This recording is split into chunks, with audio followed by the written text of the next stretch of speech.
Dios les bendiga, sean todos bienvenidos al culto Doctrina para la Vida de la Iglesia Evangélica Comunidad de Gracia. Hoy es jueves 24 de septiembre del año 2020. Les saluda Onan Morel, enviando un abrazo fraterno a todos los hermanos de nuestra congregación y además extendiendo ese abrazo a todo aquel que ha tenido a bien escuchar estos audios.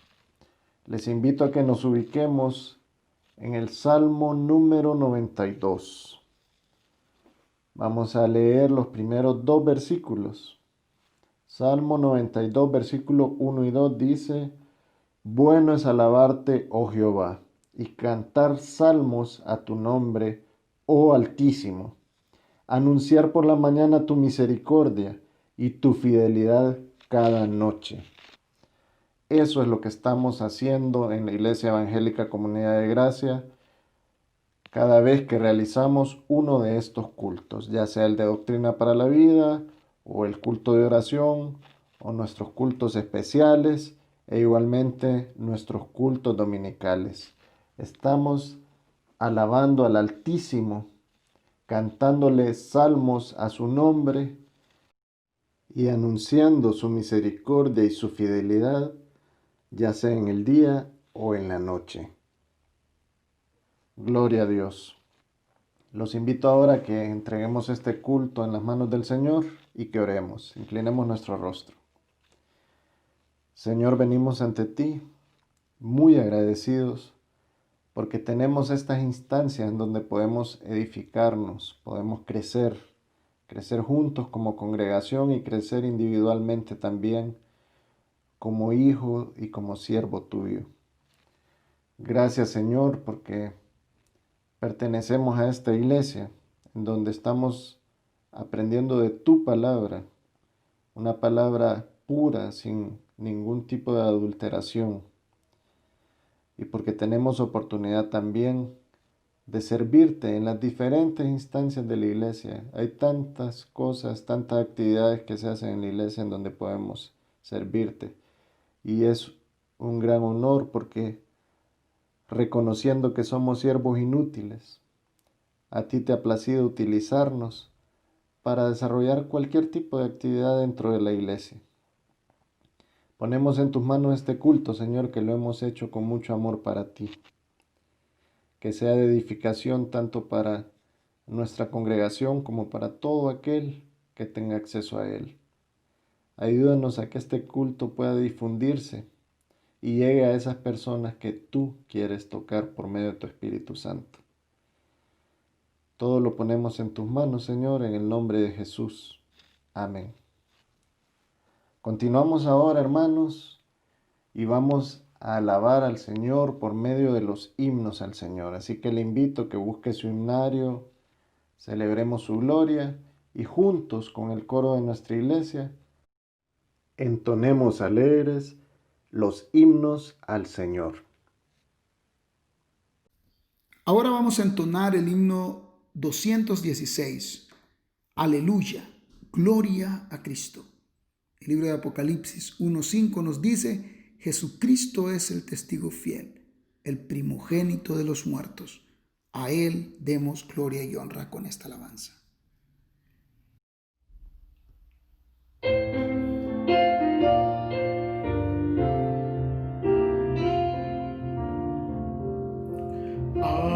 Aleluya, gloria a Cristo, poderoso Salvador. Aleluya, la victoria por sí solo conquistó. Escuchad las alabanzas del gran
A continuación entonaremos el himno 224, Al Cristo vivo sirvo. La palabra del Señor dice en el libro de Job 19:25, yo sé que mi Redentor vive. Entonemos al Señor con gozo.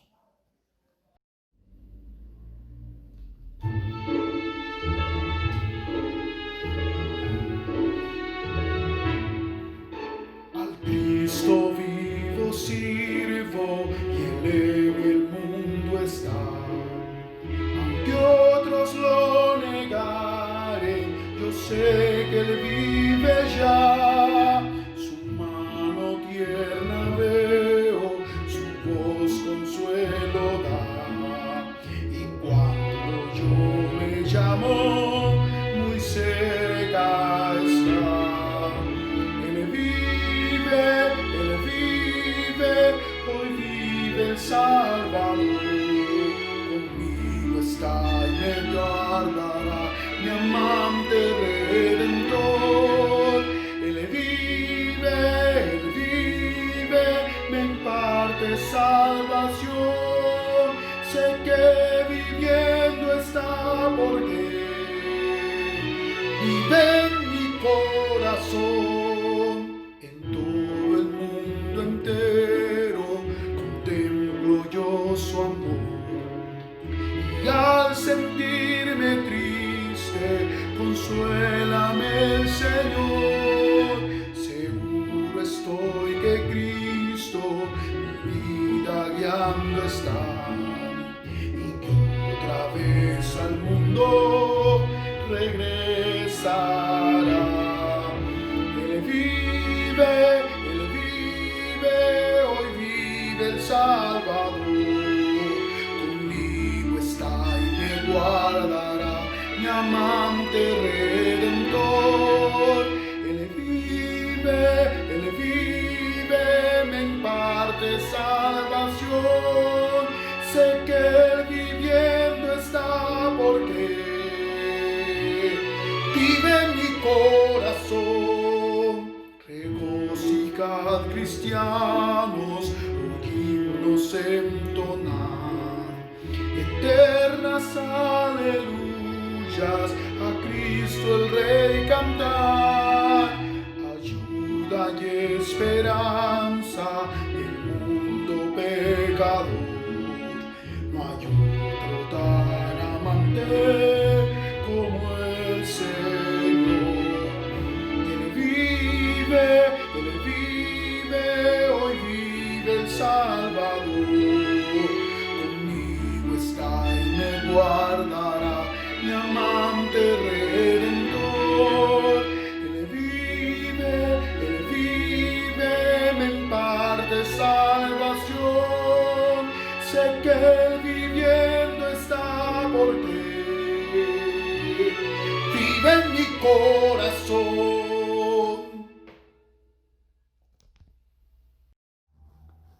A continuación entonaremos del himnario Celebremos su Gloria el himno número 241, Loores dad a Cristo el Rey. El libro de Apocalipsis en el capítulo 14:7 nos dice, adorad a aquel que hizo el cielo y la tierra. Cantemos al Señor con gozo. Él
Ahora entonaremos el himno número 378 del himnario Celebremos su Gloria, titulado Noble sostén.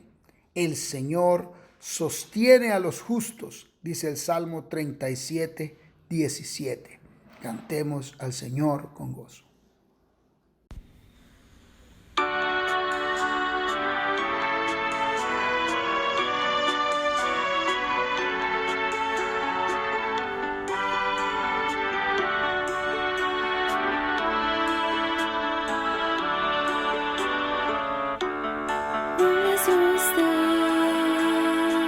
De la esperanza mía, fuente bendita de la vida eterna, tan solo el alma que en tus fuerzas fía tiene paz,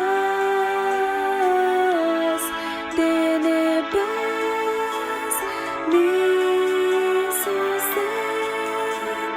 Es Jesús, nunca en la lucha desmayar por él.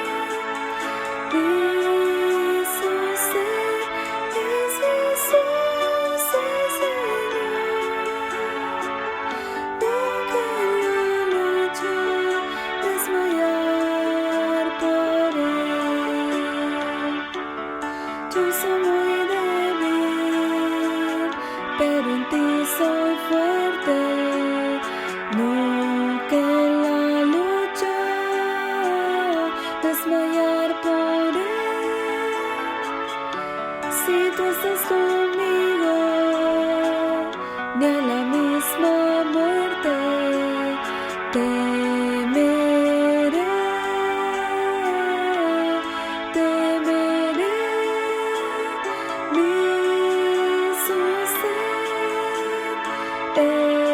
Es Jesús, nunca en la lucha desmayar por él.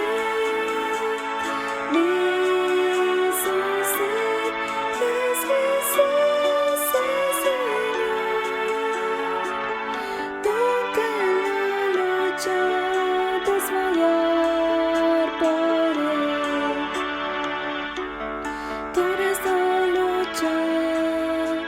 difícil la tarea, mas tú me dotas de tu gran poder.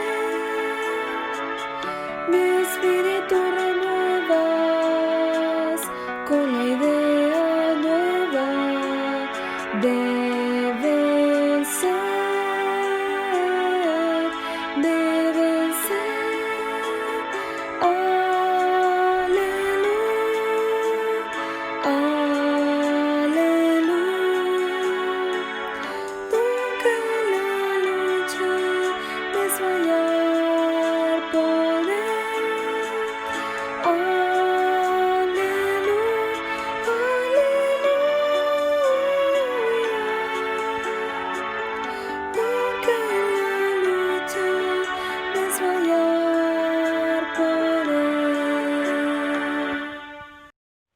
Continuamos ahora con un espacio muy interesante en donde escucharemos Noticias del Fin, en la voz de nuestra hermana Sandra Girón. Buenas noches, hermanos, que el Señor les bendiga. A continuación, las noticias del fin para el día de hoy, jueves 24 de septiembre del 2020. La noticia número 1 se titula: Francia advierte que está en juego el futuro de Europa.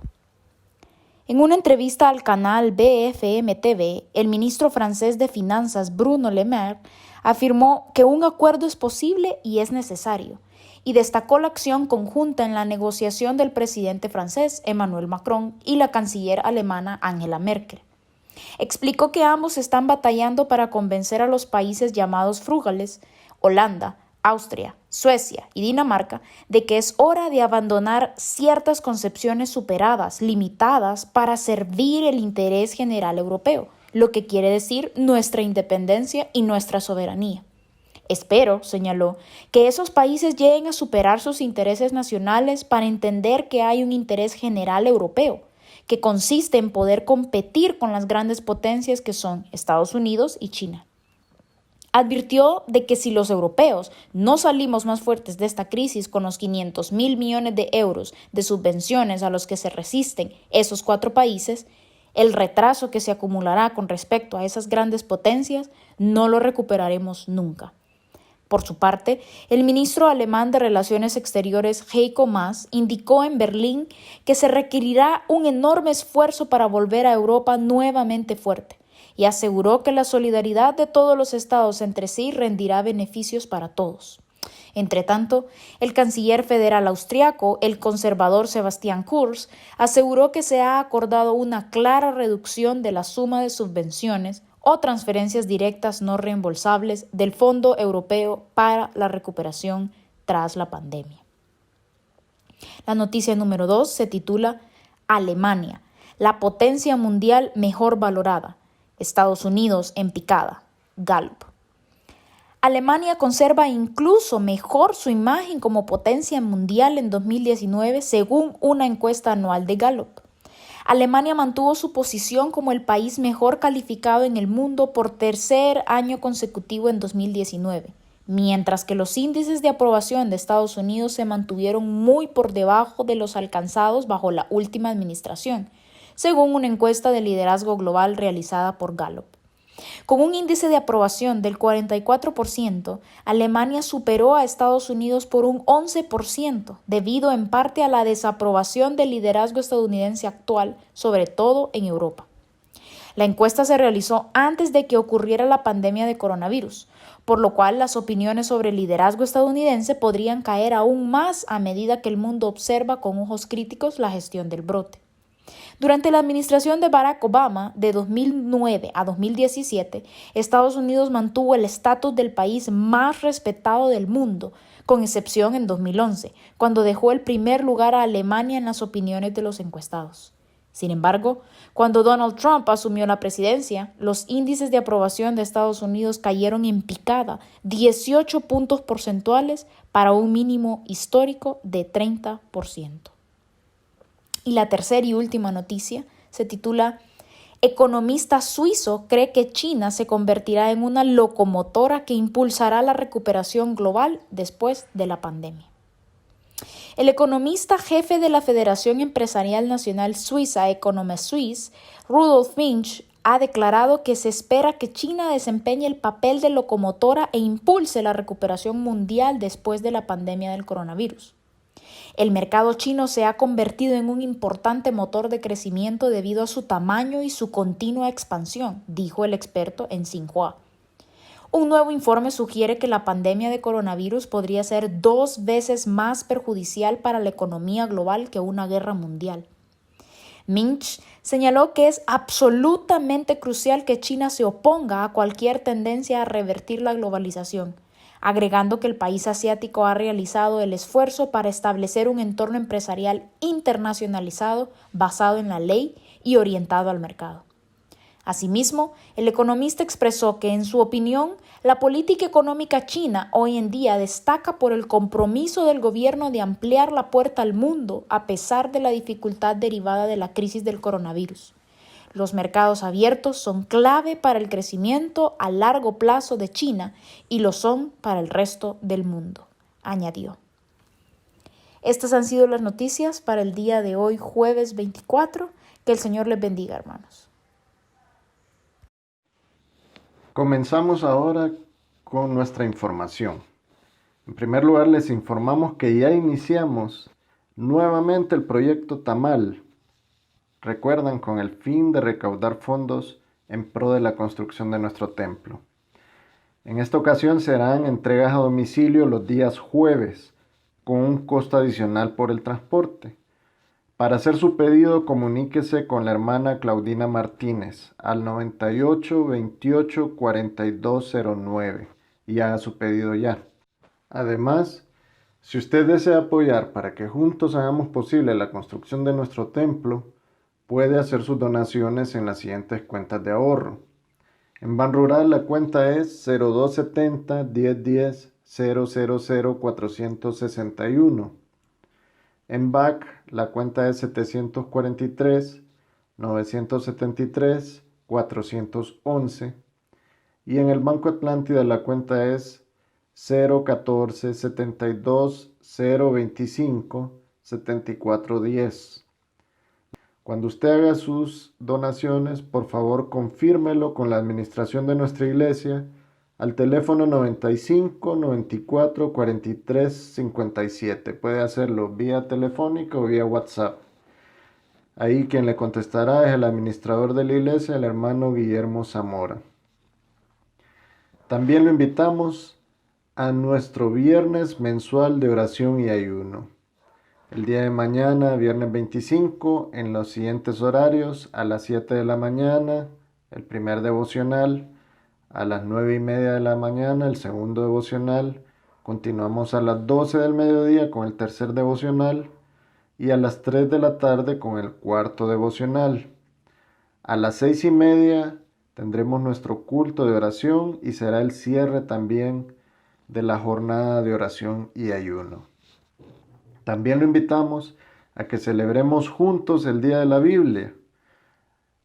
Este domingo contaremos con la presencia de 2 predicadores invitados.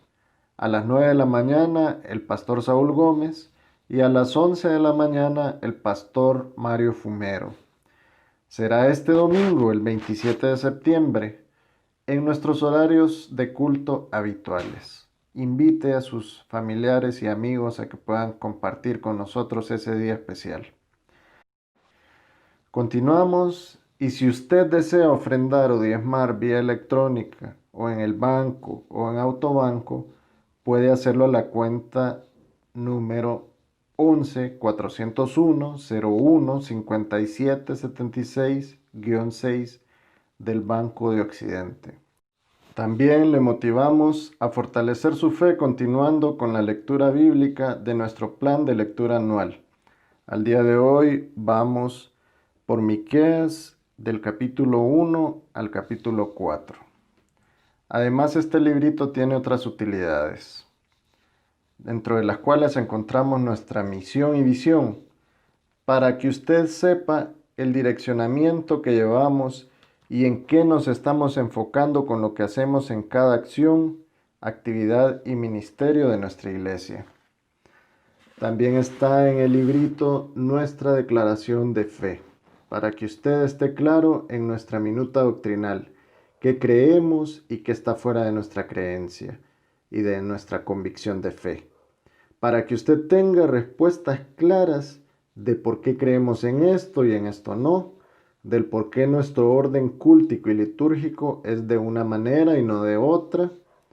En esta declaración de fe está reflejada en todos los órdenes nuestra identidad como iglesia. Además, en este librito usted encuentra el plan de lectura bíblica anual, que es el que hablamos al inicio, para que juntos y unánimes todos como iglesia leamos toda la Biblia en un año, sin que nadie se adelante ni tampoco se atrase en la lectura ni deje de hacerlo. Esto también es andar en unidad y congruencia como iglesia.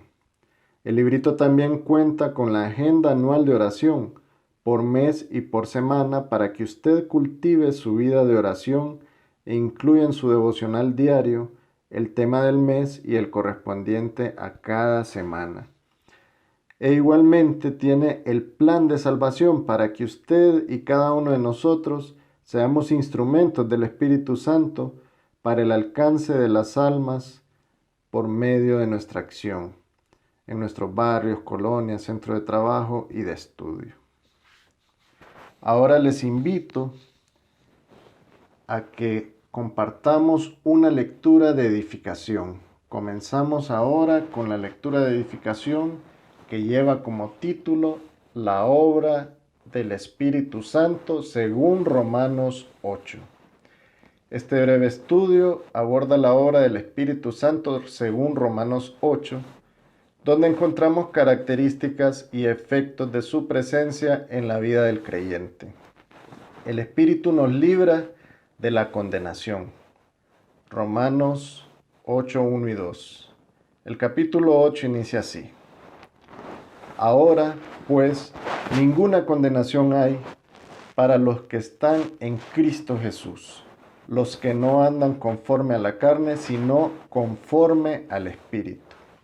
El capítulo 8 de Romanos representa un nuevo segmento de la carta, el cual se desarrolla sobre la base del capítulo anterior.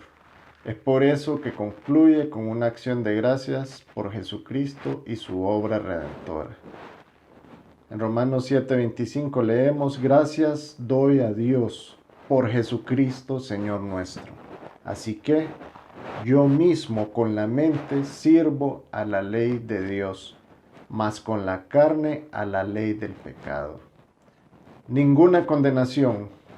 Esta verdad completa el preámbulo a la obra del Espíritu expuesta en el siguiente versículo. Porque la ley del Espíritu de vida en Cristo Jesús me ha librado de la ley del pecado y de la muerte. Eso está en Romanos 8:2. Algunos comentaristas opinan que la ley del pecado a la que Pablo se refiere es la ley mosaica. Sin embargo, anteriormente, Pablo usa la misma expresión, ley del pecado, en Romanos 7:23, en referencia a la autoridad o poder del pecado, y es probable que tenga el mismo sentido aquí. En Romanos 7:23 dice: pero veo otra ley en mis miembros, que se rebela contra la ley de mi mente, y que me lleva cautivo a la ley del pecado que está en mis miembros. Ya no vivimos bajo el yugo de opresión que nos mantenía alejados de Dios, en esta vida y en la vida venidera. Ahora disfrutamos de una herencia segura en los cielos y una nueva vida caracterizada por la presencia del Espíritu Santo, quien nos ayuda en nuestra ruta hacia la santidad. Ahora el aspecto número 2, el Espíritu Santo nos ayuda en la vida cristiana. Eso lo encontramos en Romanos 8:4 y también en Romanos del 28, del 26 al 27. Según el texto, el Espíritu Santo nos ayuda en dos aspectos. Primero, nos ayuda a cumplir la ley de Dios, Romanos 8:4. Dice así: para que la justicia de la ley se cumpliese en nosotros, que no andamos conforme a la carne, sino conforme al Espíritu. En el capítulo 3 de la carta, Pablo dedica un segmento para exponer la justificación por fe, no por la ley. Sin embargo, el hecho de que la ley no sea el medio de justificación tampoco significa que debemos anularla. Veamos Romanos 3:31. Luego, por la fe, ¿invalidamos la ley? En ninguna manera, sino que confirmamos la ley. Este andar en los estatutos de Dios solo es posible si vivimos conforme al Espíritu, pues los que están en la carne no pueden agradar a Dios. Romanos 8:8 dice lo siguiente: y los que viven según la carne no pueden agradar a Dios. Segundo, el Espíritu Santo nos ayuda en nuestra debilidad. Y de igual manera el Espíritu nos ayuda en nuestra debilidad. Pues, ¿qué hemos de pedir como conviene? No lo sabemos, pero el Espíritu mismo intercede por nosotros con gemidos indecibles. Esto está en Romanos 8:26. Cuando Pablo habla de nuestra debilidad, se refiere a la limitación humana debido a nuestra condición en la carne, la cual se evidencia de alguna manera en que no sabemos, incluyéndose el apóstol mismo, si estamos pidiendo como conviene, es decir, según la voluntad de Dios. Aspecto número 3, el Espíritu Santo nos identifica como hijos de Dios. Eso está en Romanos 8:9 y Romanos 8:16, podemos ver. En los versículos 5 al 8, el apóstol hace un contraste entre los que viven conforme a la carne y los que viven conforme al Espíritu, describiendo la forma en que cada uno se conduce. Leamos Romanos 8 del 5 al 8. Porque los que son de la carne piensan en las cosas de la carne, pero los que son del Espíritu en las cosas del Espíritu. Porque el ocuparse de la carne es muerte, pero el ocuparse del Espíritu es vida y paz. Por cuanto los designios de la carne son enemistad contra Dios, porque no se sujetan a la ley de Dios ni tampoco pueden. Y los que viven según la carne no pueden agradar a Dios. Cuando una persona vive en la carne, evidencia la muerte espiritual y separación de Dios. Esta cualidad de vida es propia de alguien que no ha conocido al Dios de vida y paz. No ha sido regenerado ni renovado por el Espíritu. Y esto nos habla no solo de su estado actual, sino también de su estado futuro, la muerte eterna. Mas vosotros no vivís según la carne, sino según el Espíritu. Si es que el Espíritu de Dios mora en vosotros. Eso dice Romanos 8:9. Luego de describir a los dos grupos, los que viven conforme a la carne y los que viven conforme al Espíritu, Pablo se dirige a sus destinatarios para aseverar que ellos ya no están bajo la carne, sino que viven según el Espíritu. Para Pablo el tema es claro. Si alguien no tiene al Espíritu, entonces no es de Cristo. Solo aquellos que son hijos de Dios pueden agradar a Dios, no en sus propias fuerzas, sino por la presencia y en el poder del Espíritu. El punto número 4. El Espíritu Santo nos da vida. Eso lo vemos en Romanos 8:11 y el 8:13. Aun cuando Cristo habita en el creyente por medio del Espíritu Santo, el cuerpo está muerto a causa del pecado. Sin embargo, el Espíritu Santo nos renueva espiritualmente dándonos vida. Pero si Cristo está en vosotros, el cuerpo en verdad está muerto a causa del pecado, mas el Espíritu vive a causa de la justicia. Eso dice Romanos 8:10. Puede que nuestros cuerpos estén condenados a muerte, sin embargo, el Espíritu de vida, el Espíritu de Dios, quien resucitó de los muertos a nuestro Señor Jesús, habita dentro de nosotros y garantiza que nuestros cuerpos no acabarán en la tumba. Por medio del Espíritu, Dios impartirá nueva vida a esos cuerpos. Conclusión. El capítulo 7 de Romanos representa un problema, el deseo interior de caminar conforme a los estatutos divinos y el contraste con la carne, que nos impulsa a pecar. En Romanos 7:25 vemos: gracias doy a Dios por Jesucristo nuestro Señor nuestro. Así que yo mismo con la mente sirvo a la ley de Dios, más con la carne a la ley del pecado. Este asunto encuentra respuesta en el poder de Dios, manifestado en la vida del creyente por medio del Espíritu Santo, quien, con base en la obra redentora de Cristo, nos libra de la condenación. Romanos 8:1, solo aquellos que andan en el Espíritu y permiten que Él les controle, serán capaces de agradar a Dios. Eso lo vimos en Romanos 8:8. Así como también disfrutarán de su ayuda divina en el andar cristiano para cumplir la ley de Dios. Es de esa manera que Pablo concluye el capítulo. Ninguna cosa creada nos podrá separar del amor de Dios en Cristo Jesús, Señor nuestro. Eso está en Romanos 8:39. La grandeza de su amor, su salvación, su ayuda y su esperanza son las bendiciones espirituales que gozamos por el obrar del Espíritu Santo en el creyente. Gloria a Dios.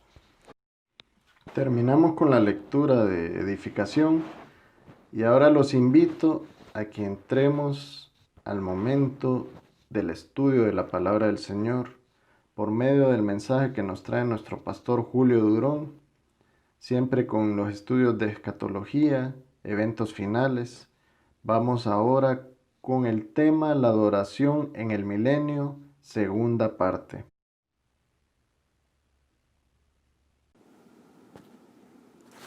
Amados hermanos, qué bueno encontrarnos de nuevo, un jueves más. Estamos ya entrando al último tramo del 2009 y qué más podemos decir que Dios ha sido fiel.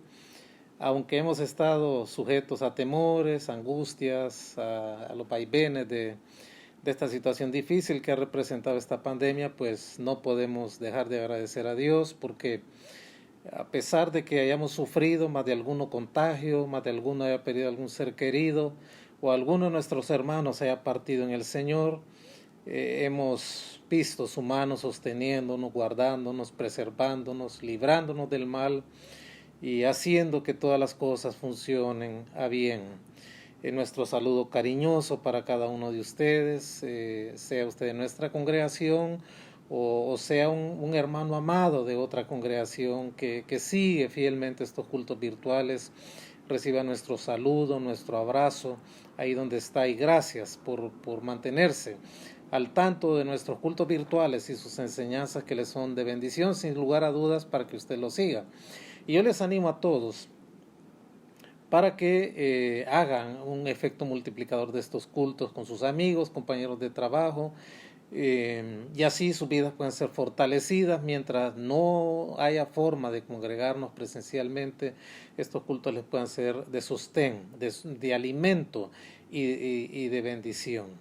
Incline su rostro ahí donde está, vamos a dedicar este tiempo al Señor. Amado Dios, te damos gracias por todo este curso de escatología que hemos venido estudiando por un poquito más de 10 años.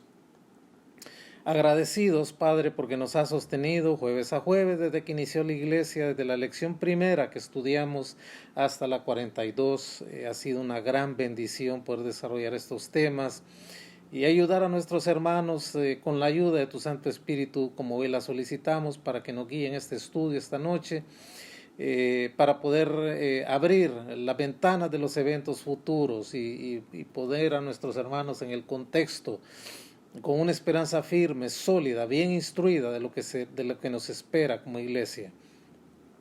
Anhelamos tu pronta venida a arrebatar la iglesia. Ayúdanos a prepararnos para con gozo recibir nuestros galardones el día que vengas a arrebatar tu iglesia y nos lleves al cielo de Dios para estar en tu tribunal. Gracias infinitas te damos por este tiempo y oportunidad en el bendito nombre de Jesús. Guíanos a través de este estudio. Amén y amén.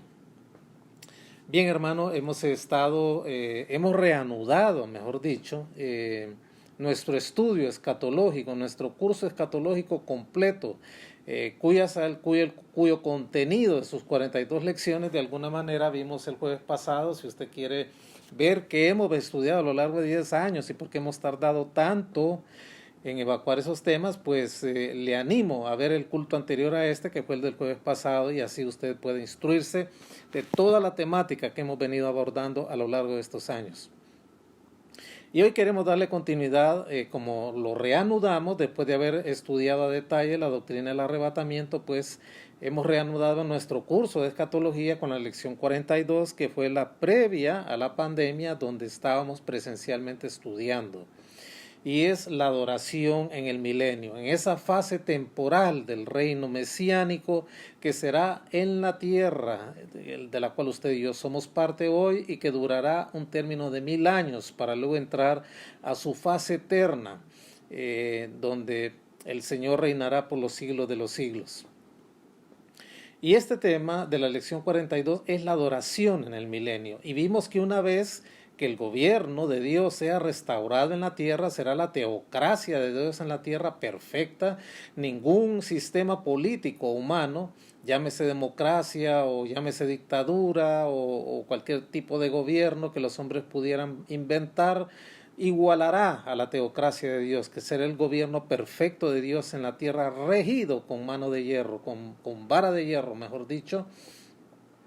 Y esa teocracia restaurada esos 1000 años, cuando el Señor regrese por segunda vez a juzgar, ya ha juzgado a los gentiles sobrevivientes y al Israel de Dios, para ver quiénes merecen entrar y ser parte como convertidos al Señor, pobladores de la tierra en ese gobierno teocrático. Ningún inconverso logrará entrar ni disfrutar el gobierno teocrático del Señor, sino solo convertidos, judíos y gentiles.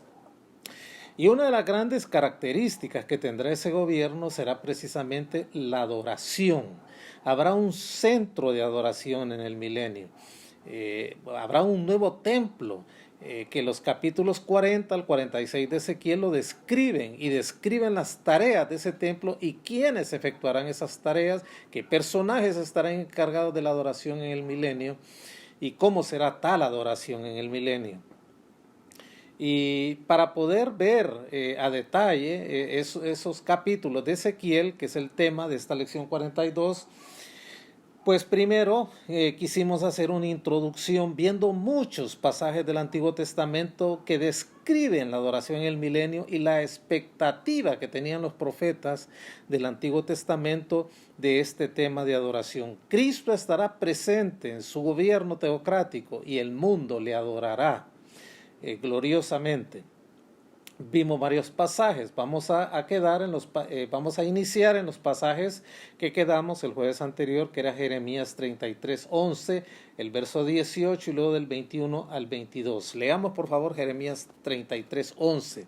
Siempre es bueno que tenga una Biblia a mano, que tenga algo donde apuntar para que saque el mejor provecho. Mira esta descripción que hace el profeta Jeremías de la adoración en el milenio. El verso 11, el capítulo 33.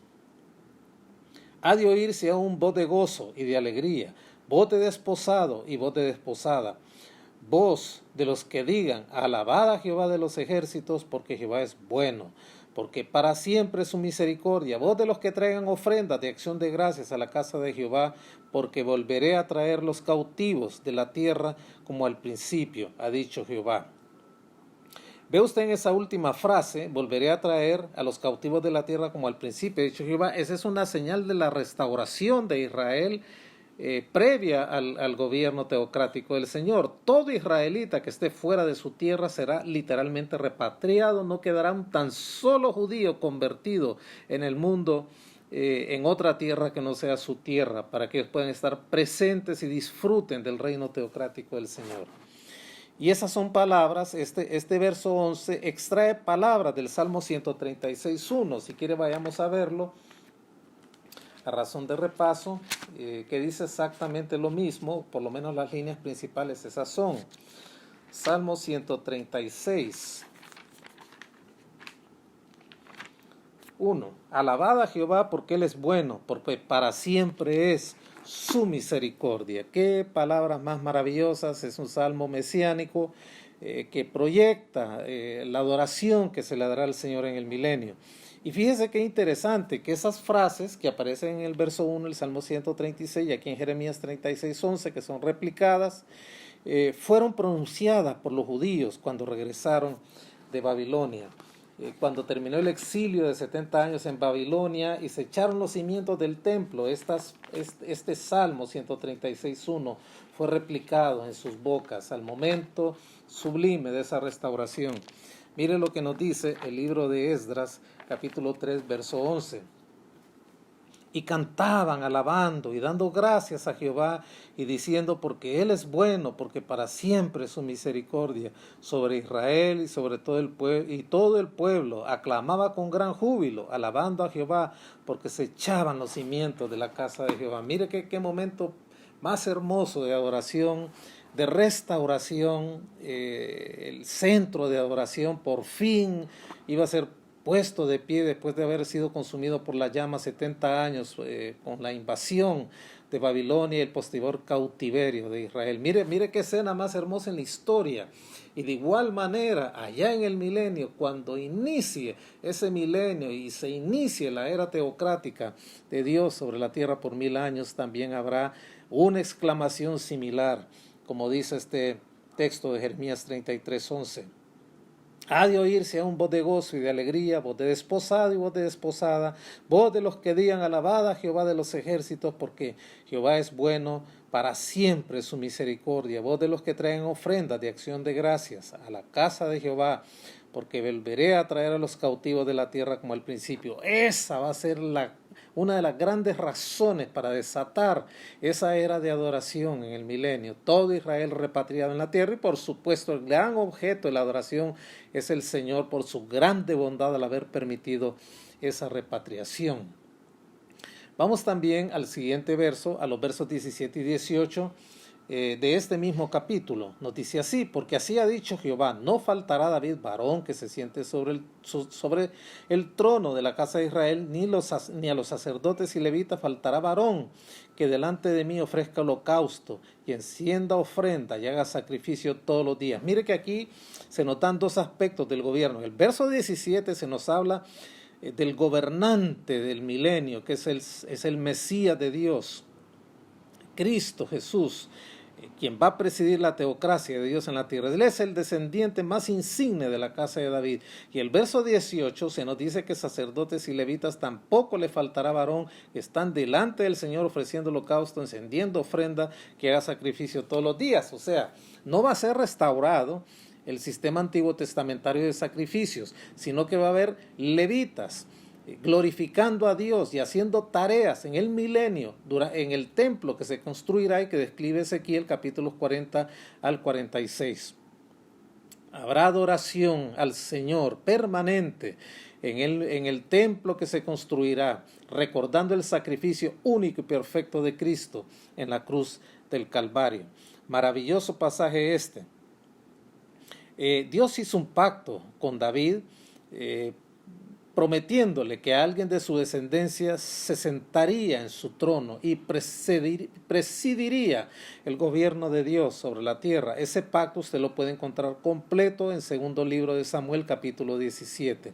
Pero también hay un pacto interesante que Dios hizo con los levitas en relación con esto, en Números 25, versos 10 al 13. Nos dice así, Números 25, versos 10 al 13. Esto se dio, hermanos, cuando vindicó el nombre del Señor un descendiente de Leví, que se llamaba Fines, usted lo recuerda. Mire lo que nos dice este pasaje: y a razón de esta acción de Fines, Dios descarga un pacto permanente con la descendencia de Fines dentro del sacerdocio levítico. Mire lo que nos dice ahí, Números capítulo 25, versos 10 al 13. Entonces Jehová habló a Moisés diciendo: Fines, hijo de Eleazar, hijo del sacerdote Aarón, ha hecho apartar mi furor de los hijos de Israel, llevado de celo entre ellos, por lo cual yo no he consumido en mi celo a los hijos de Israel. Por tanto dile: he aquí yo establezco mi pacto de paz con él, y tendrá él y su descendencia después de él el pacto del sacerdocio perpetuo, por cuanto tuvo celo por Dios e hizo expiación por los hijos de Israel. Fue cuando Israel acudió a Baal Peor, lo recuerda, y las mujeres, los varones fueron llevados a fornicar y a seguir los ídolos de Baal. Y eso fue tremendo, y Fines vindicó esa acción, y Dios hace un pacto a perpetuidad para el servicio sacerdotal, que sin lugar a dudas ocurrirá en adoración en el milenio. Muy bien, ve usted qué pasaje más hermoso ese pacto que Dios hizo con David y con los sacerdotes y los levitas.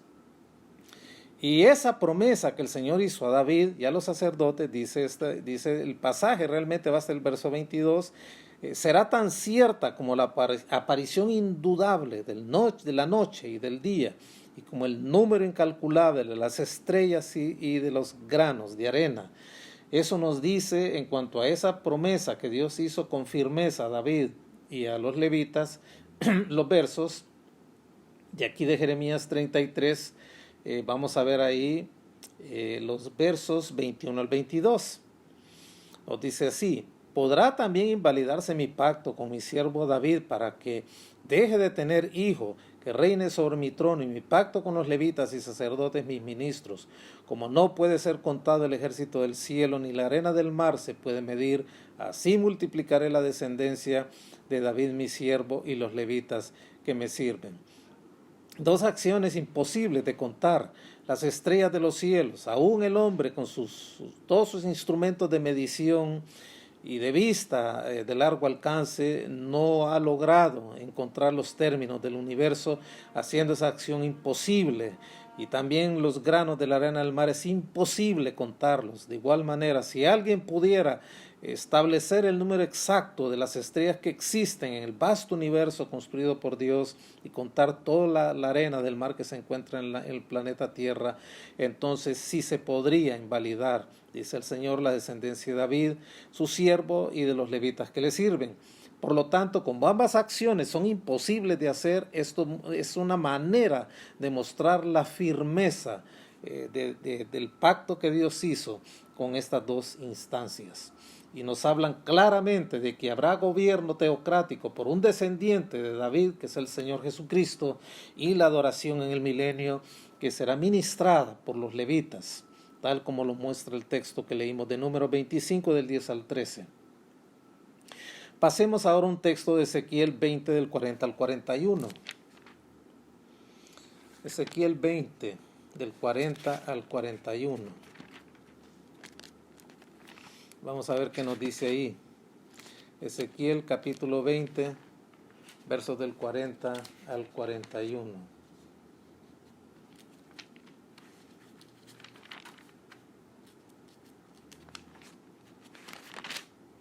Búsquelo ahí en casa, yo aquí lo estoy buscando también. Y nos dice de la siguiente manera. Ezequiel capítulo 20, versos 40 al 41. Pero en mi santo monte, en el alto monte de Israel, dice Jehová el Señor, ahí me servirá toda la casa de Israel, ya repatriados todos en el milenio, toda ella en la tierra, ahí los aceptaré.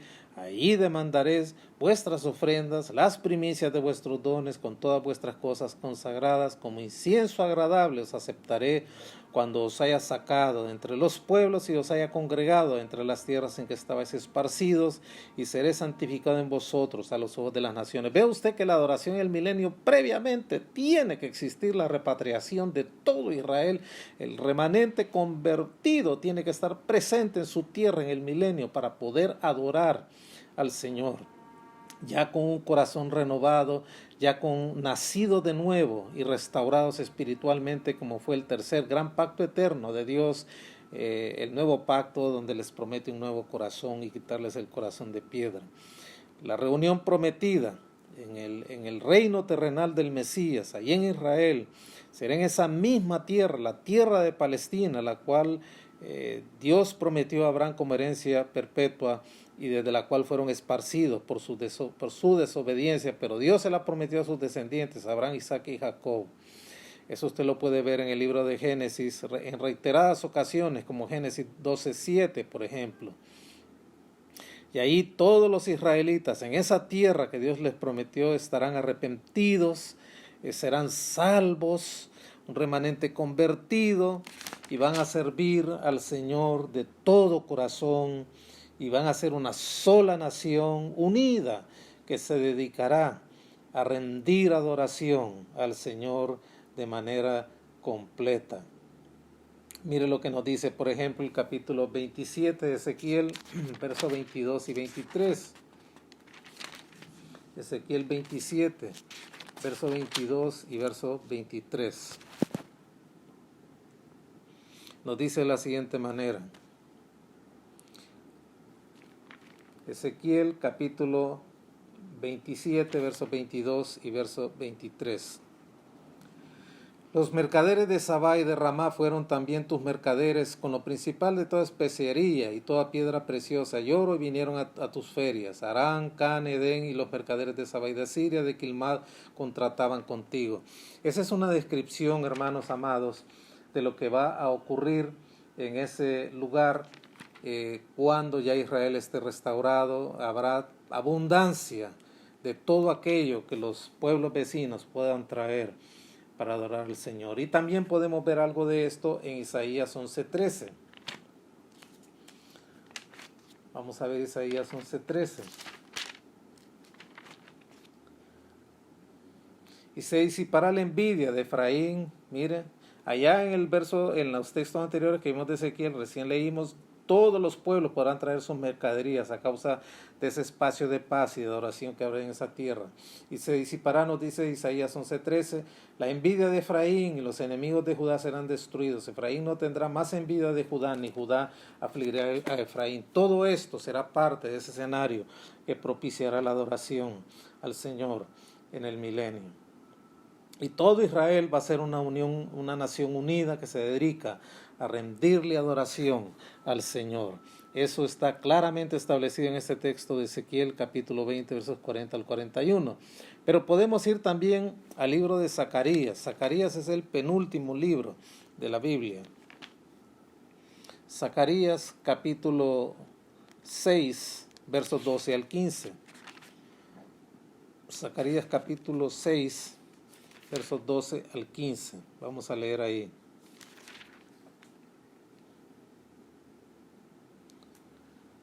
Mire qué tremendo esto. Este es el contexto de lo que se habla aquí, es la coronación simbólica de Josué, que era el sumo sacerdote contemporáneo, el tiempo de la profecía de Zacarías. Y nos dice los versos 12 al 15, y le hablará diciendo, así ha dicho Jehová de los ejércitos diciendo, he aquí el varón cuyo nombre es el renuevo, el cual brotará de sus raíces y edificará templo de Jehová. Él edificará el templo de Jehová y él llevará gloria y se sentará, dominará en su trono y habrá sacerdote a su lado y consejo de paz habrá entre ambos. Las coronas servirán a Helem, a Tobías y a Jedaías y a Gen, hijo de Sofonías, como memoria en el templo de Jehová. Y los que están lejos vendrán y ayudarán a edificar el templo de Jehová, y conoceréis que Jehová de los ejércitos me ha enviado a vosotros, y esto sucederá si oyereis obedientes la voz de Jehová, vuestro Dios. Mire que esa sección que acabamos de leer de Zacarías capítulo 6, versos 12 al 15, es una sección bastante breve, y que se muestran ahí por lo menos 8 cosas acerca del Mesías en cuanto a ese gobierno teocrático que ejercerá en la tierra, que estará caracterizado por la adoración a Él. Se nos nombra a Cristo como el renuevo ahí, como lo dice el verso 12, el renuevo, el cual brotará de sus raíces y edificará el templo de Jehová. ¿Qué se nos dice aquí del Mesías? En primer lugar, que el Mesías viene de Israel. Nos dice sus raíces. Mire lo que nos dice el verso 2. Y le hablará diciendo, así ha dicho Jehová de los ejércitos, diciendo, aquí el varón cuyo nombre es el renuevo, el cual brotará de sus raíces, es decir, de la raíz, del tronco de Isaí, de la base de Israel. Él viene de Israel, sus raíces vienen de ahí. Nos dice también que va a ser glorioso, lo dice el verso 13, y él edificará templo. Un segundo aspecto, antes de este, nos habla en primer lugar que el Señor es el renuevo que viene de las raíces de Israel. En segundo lugar, Él va a construir el templo milenario. Mire, este es bien importante, conéctelo con lo que vamos a seguir viendo en Ezequiel 40 al 46. Esos capítulos describen este templo. ¿Quién lo va a construir? ¿Quién va a dirigir esa construcción? El Señor. Ahí lo dice como un segundo aspecto del Mesías. El primero es que Él brota de las raíces de Israel. En segundo lugar, nos dice el verso 13, Él edificará el templo de Jehová. En tercer lugar, nos dice también que el Señor será glorioso. Ahí el verso 13, Él edificará el templo de Jehová, Él llevará gloria. ¡Qué maravilloso! Por eso será adorado y será glorificado. En cuarto lugar, Él será rey y sacerdote, lo dice el verso 13, y dominará en su trono, y habrá sacerdote a su lado, y consejo de paz habrá entre ambos. Ahí nos habla el doble papel del Mesías. Recuerde que en hebreo se nos presenta a Cristo como nuestro gran sumo sacerdote, nuestro precursor, que entró a la misma presencia de Dios para presentarnos a Dios limpios y sin mancha, redimidos por su sangre, por su sacrificio en la cruz del Calvario. Y Él es sumo sacerdote, siguiendo el orden levítico antiguo testamentario, sino siguiendo el orden de Melquisedec. Nunca se levantó un sacerdote de la tribu de Judá. El Señor es el primer y único sacerdote de la tribu de Judá. Él es nuestro sumo sacerdote, pero también Él es rey. Y ahí nos dice el verso 13, Voy a leerlo completo. Y él edificará el templo de Jehová, y él llevará gloria y se sentará y dominará en su trono. Y habrá sacerdote a su lado, rey y sacerdote. Eso es, habla del Mesías. Ambas funciones residirán en él. Y consejo de paz habrá entre ambos. Ese es el quinto aspecto. Él hace la paz. Hermano, nunca el mundo va a experimentar paz. Nunca el mundo ha estado libre de una guerra. Comienza una, termina otra. Está un conflicto en el mundo por otro lado y otro. La delincuencia va en aumento, las drogas van en aumento. Todo aquello que cercena la paz de los corazones y de los cuerpos de los hombres seguirá permaneciendo mientras el hombre gobierne en la tierra. Pero una vez que se establezca la teocracia de Dios, la paz será permanente y de hecho. En sexto lugar, Él abre el camino a los gentiles como sexto punto. Mire lo que nos dice ahí el verso 15, sus inicios, y los que están lejos vendrán y ayudarán a edificar el templo de Jehová. Mire qué tremendo, no solamente disfrutarán su reino teocrático los judíos convertidos, sino todos los gentiles convertidos que sobrevivieron a los juicios de la gran tribulación. Ve usted qué cosa más maravillosa.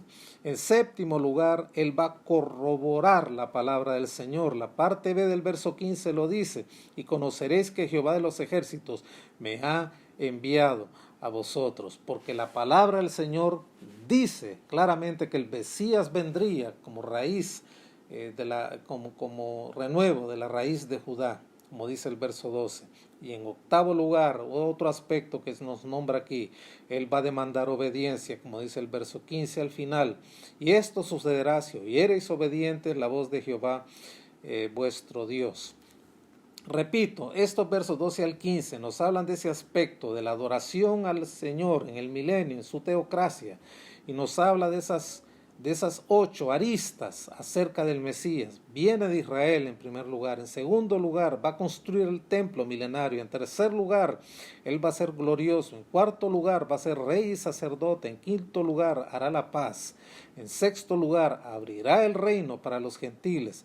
En séptimo lugar, va a corroborar el cumplimiento de la palabra de Dios. Y en octavo lugar, va a demandar obediencia. Maravilloso pasaje este de Zacarías capítulo 6 versos 12 al 15. Ahora miremos el pasaje de Zacarías capítulo 8 versos 20 al 23.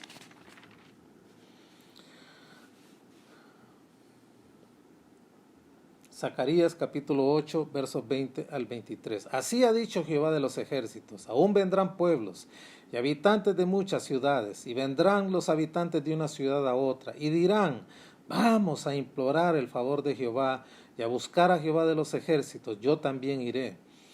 Y vendrán muchos pueblos y fuertes naciones a buscar a Jehová de los ejércitos en Jerusalén y a implorar el favor de Jehová. Así ha dicho Jehová de los ejércitos, en aquellos días acontecerá que 10 hombres de las naciones de toda lengua tomarán del manto a un judío diciendo, iremos con vosotros, porque hemos oído que Dios está con vosotros. Israel, hermanos, este pasaje nos habla de la escena ya dentro de la teocracia y en el milenio. Es un cuadro pintado para ese tiempo. Israel va a ser restaurado por completo, hermanos, por completo. Todo ese remanente convertido va a entrar al milenio, a poblarlo y a disfrutar del reino teocrático del Señor, porque han sido restaurados por completo en esa gloria milenaria. Y se va a convertir por fin Israel en un instrumento de bendición para todo el mundo, tal como fue el anhelo de Dios para con ese pueblo. Y gentiles de todo el mundo van a hacer peregrinaciones a Jerusalén para implorar el favor del Señor. Y esto significa, hermanos, que va a haber salvación de personas en todo el mundo durante el reino milenario, sin lugar a dudas. Porque van a entrar seres vivos y se van a reproducir, y aquellos que nazcan van a requerir de salvación, y vendrán multitudes al Señor, tal como lo dice el Salmo 122. Mire este salmo mesiánico, precioso. A veces leemos los salmos y son ventanas al futuro, para aquella era gloriosa del reino teocrático del Señor en la tierra. Mire lo que nos dice el Salmo 122 a este respecto.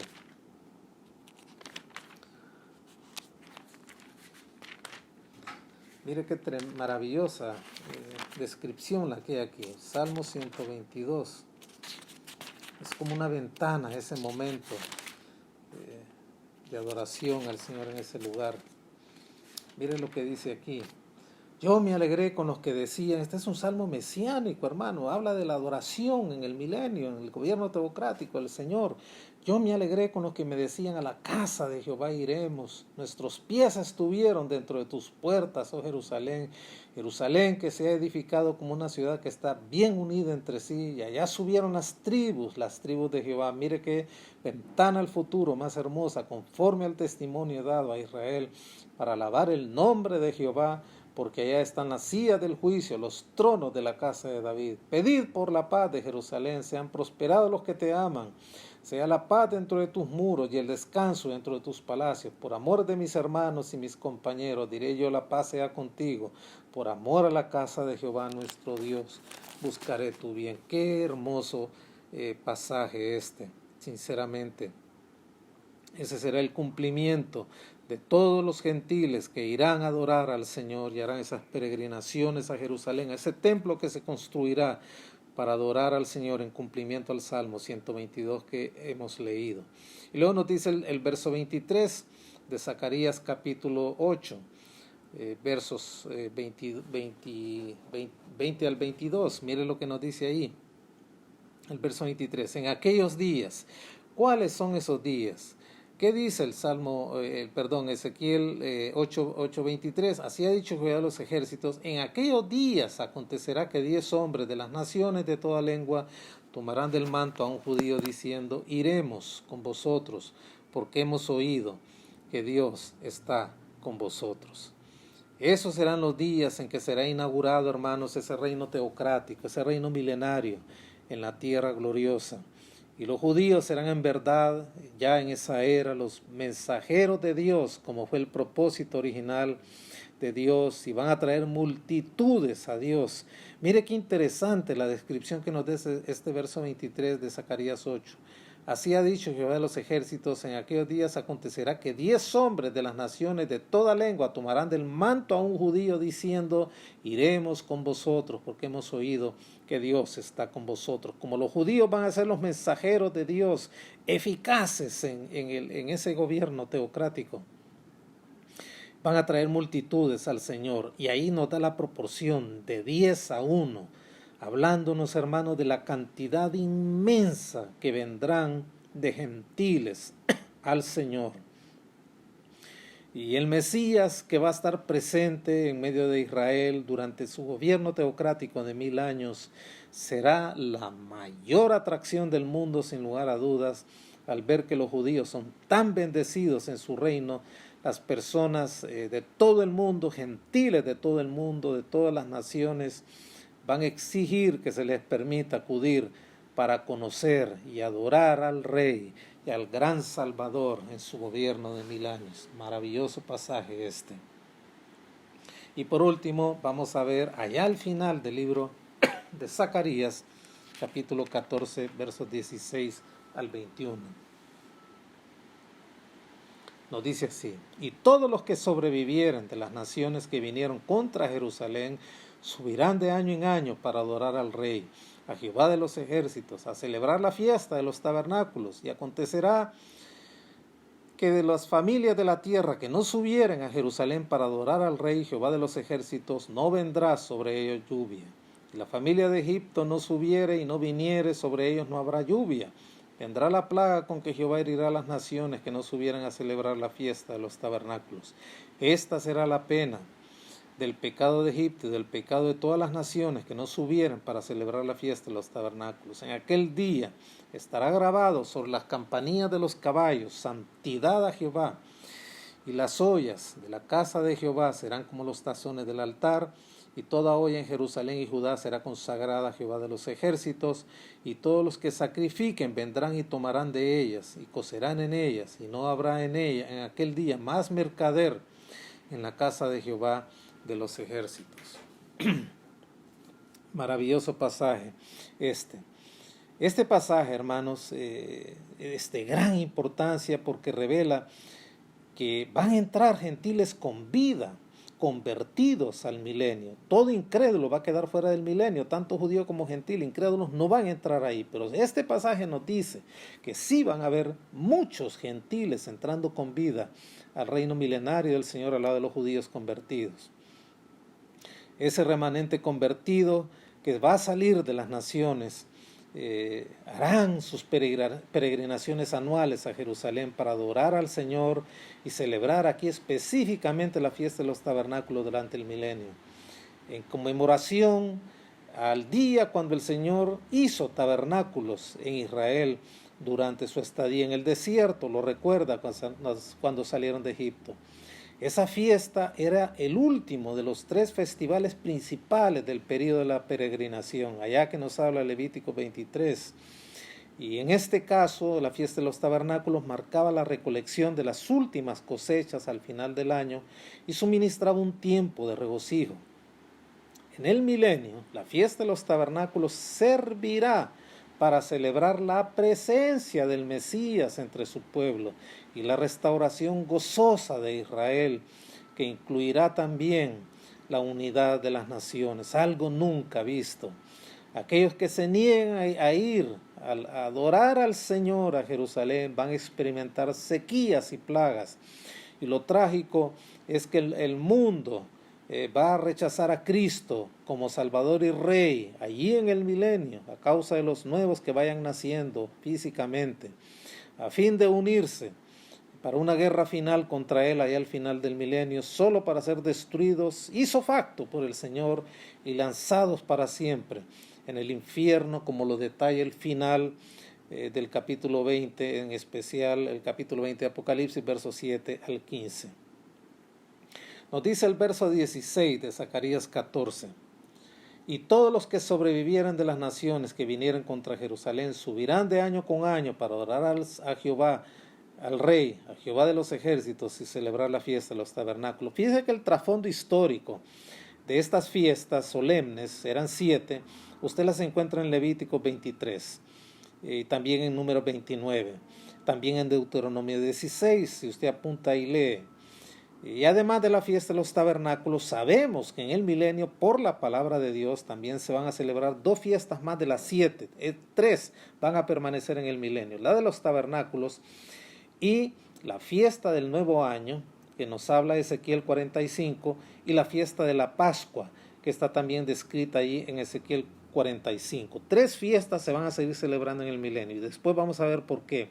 La fiesta de los tabernáculos, repito, la fiesta del nuevo año y la fiesta de la Pascua. Fíjese bien, estas fiestas no van a ser más eficaces que la fiesta de la era mosaica.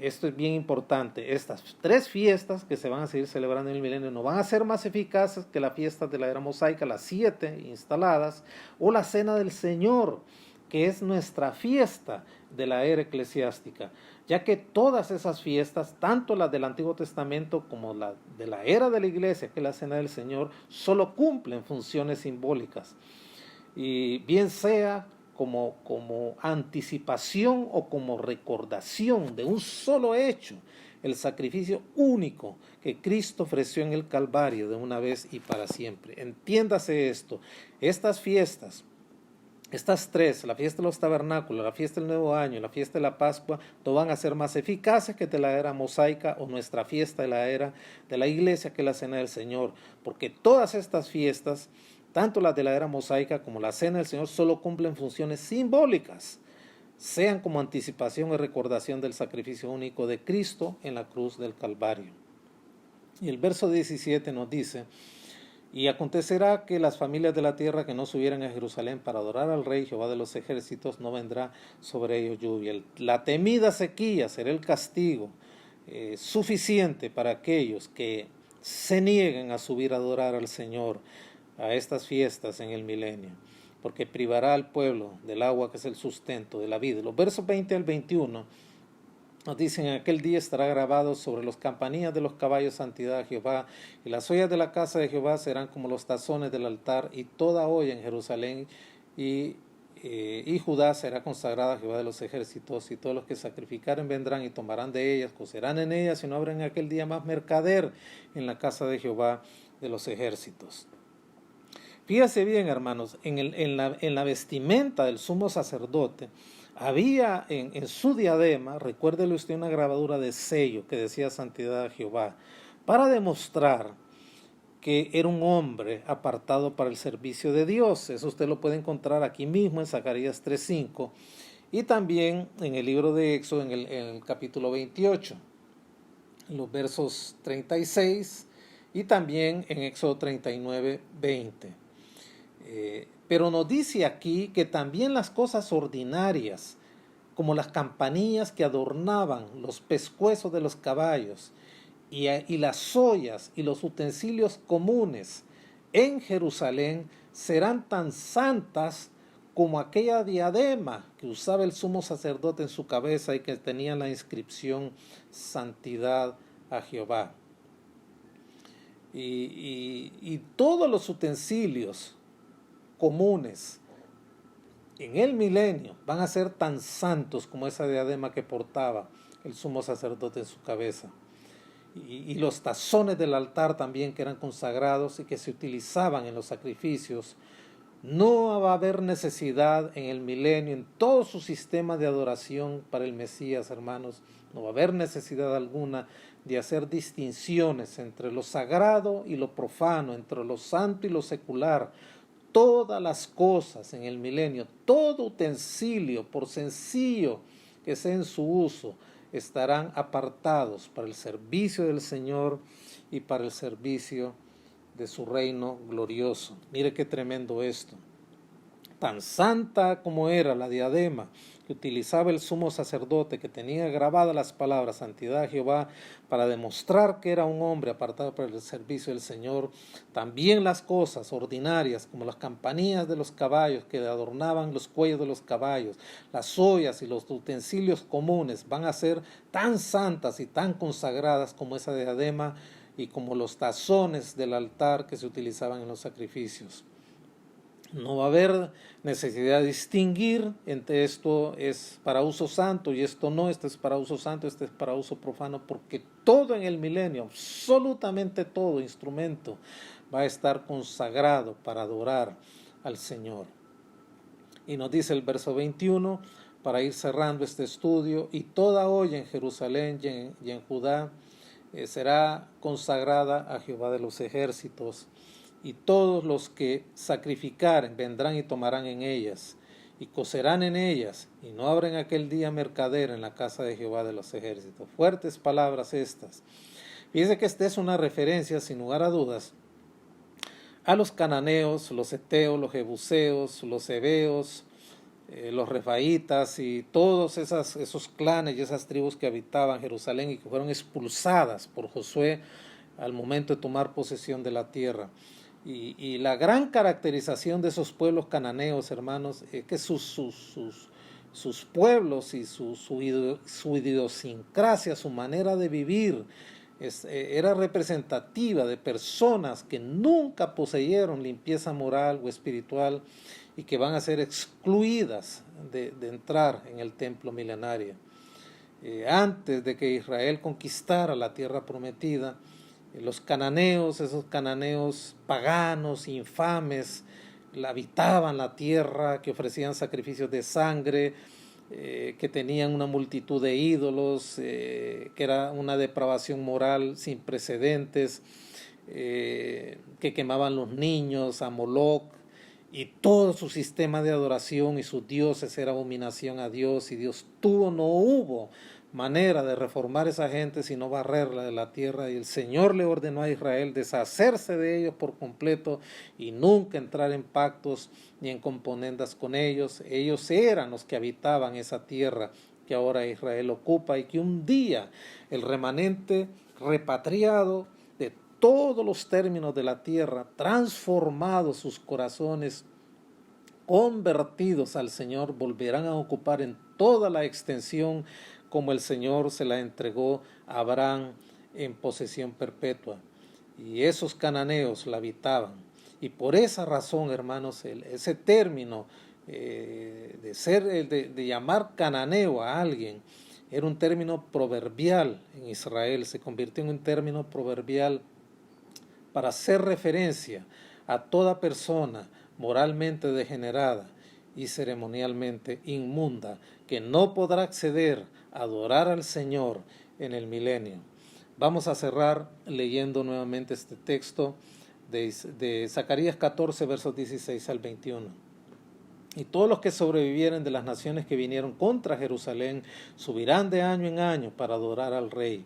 Todas las naciones que sobrevivan al juicio de los gentiles sobrevivientes y al juicio sobre Israel, todos los convertidos verdaderamente al Señor, todos los que sobrevivieren de las naciones que vinieron contra Jerusalén, subirán de año en año para adorar al Rey allá en el milenio, a Jehová de los ejércitos, a celebrar la fiesta de los tabernáculos.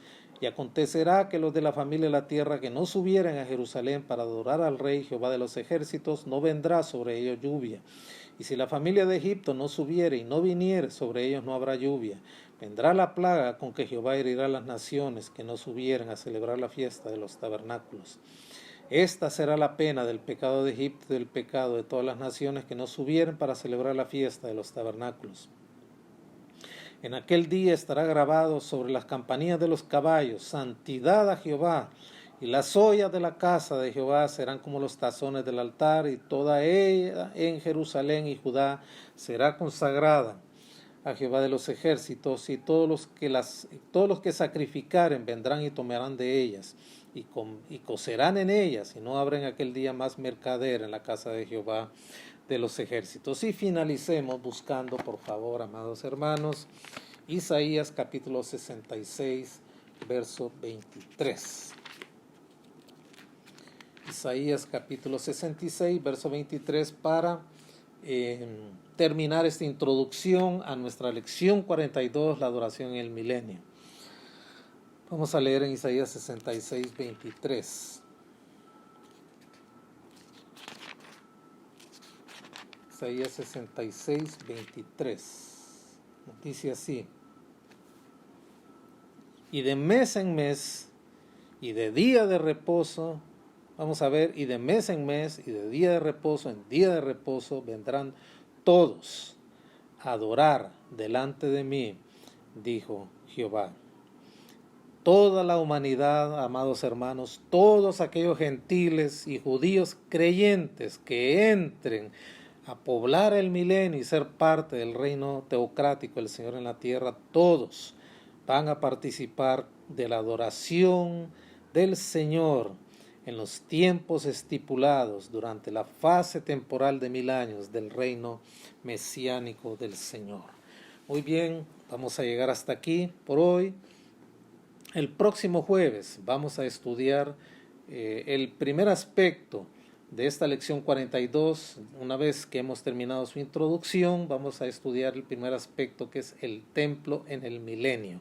Les ruego, por favor, leer el capítulo 40 de Ezequiel para que se vaya haciendo una idea de cómo serán los espacios y en qué consistirá ese templo que será construido para adorar al Mesías en el milenio. Repito, lea Isaías 40 para que el próximo jueves vayamos con una idea más clara de lo que hablaremos ese día, el templo en el milenio. Muy bien, le ruego inclinar su rostro para orar y dedicar este tiempo al Señor.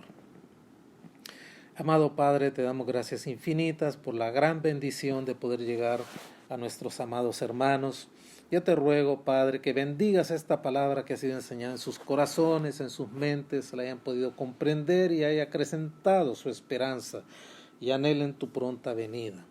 Te ruego, Padre, por las necesidades materiales de mis hermanos. Te pido que aquellos que han perdido su empleo en esta pandemia puedan tener un nuevo empleo. Tú les puedas sorprender con una oportunidad de trabajo en medio de la escasez y puedan tener que llevar de sustento a sus hogares. Provéele un empleo, Padre bendito, a mis hermanos que lo han perdido, con un salario bueno, Padre, y con una ocupación buena. Igual te pido por aquellos hermanos que han sido suspendidos de sus trabajos, pero no despedidos. Permite que sean llamados pronto, Padre, y sean restablecida su relación laboral y puedan tener su salario. Te pido por la construcción de nuestro templo, bendícela, Padre, levanta corazones, levanta manos, Padre, que quieran colaborar económicamente para comprar materiales y para pagar la mano de obra. Ayúdanos a ver pronto esas paredes a nivel de techo, Padre, y luego colocando el techo en ese templo, en ese terreno precioso que nos has otorgado.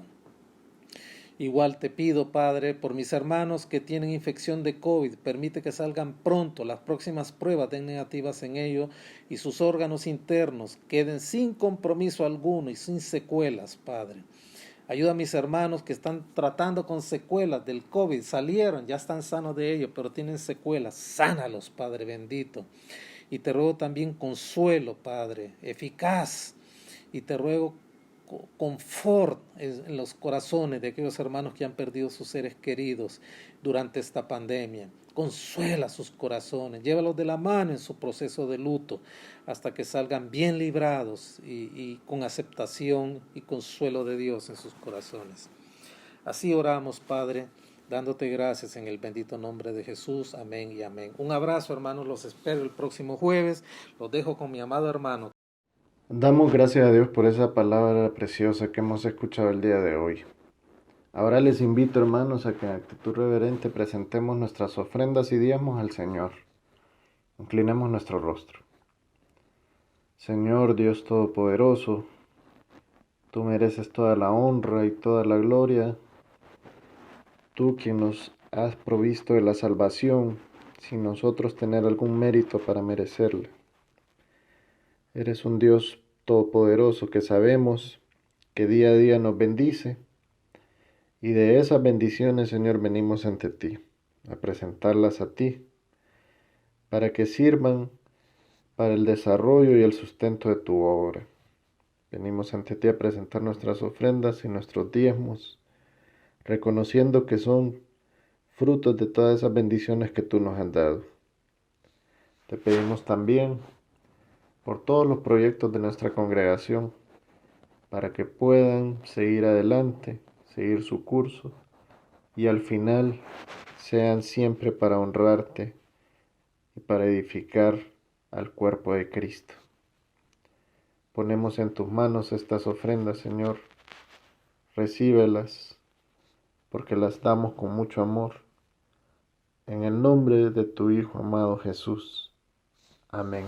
Pero no me voy sin antes recordarles que el día de mañana es viernes de oración y ayuno. Esté pendiente de todos los devocionales para que juntos nos edifiquemos con la palabra del Señor y oremos unánimes al Señor por todas esas peticiones de la cadena de oración de nuestra iglesia. Recuerde invitar a amigos, familiares y compartir todos los enlaces para que estos cultos sean de edificación para muchas más personas. Que Dios les bendiga.